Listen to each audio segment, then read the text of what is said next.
Jerusalem ধ্বংস করে বহু ইহুদিকে তাদের দেশ ব্যাবিলনে নিয়ে গেল।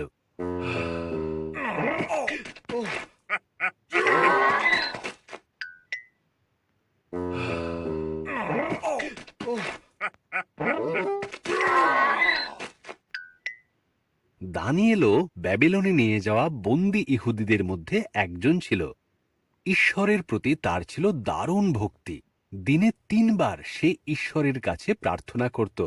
ঈশ্বরের আশীর্বাদে সে ওই দেশের একজন শক্তিশালী নেতা হয়ে উঠল।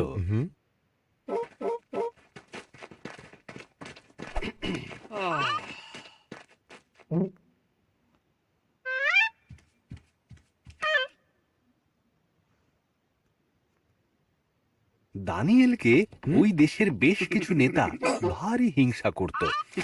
তাই তারা এক নতুন আইন তৈরি করল। তাতে বলা হলো, লোকেরা কেবলমাত্র রাজা দারিয়াসের কাছেই প্রার্থনা করবে। যারা এই কথা মানবে না, তাদের সিংহের গুহায় ফেলে দেওয়া হবে। দারিয়াস রাজি হয়ে গেলেন। দানিয়েল তবুও ঈশ্বরের কাছে প্রার্থনা করল এবং তাকে বন্দী করা হলো।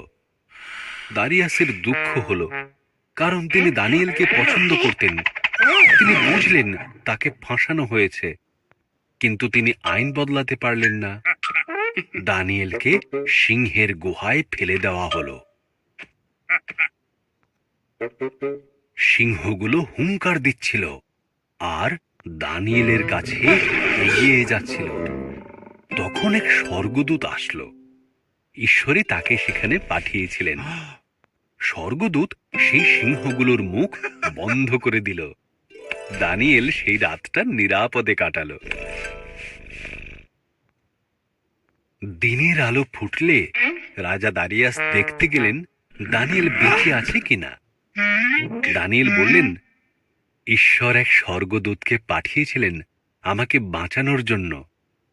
রাজা শুনে খুবই আশ্চর্য হলেন।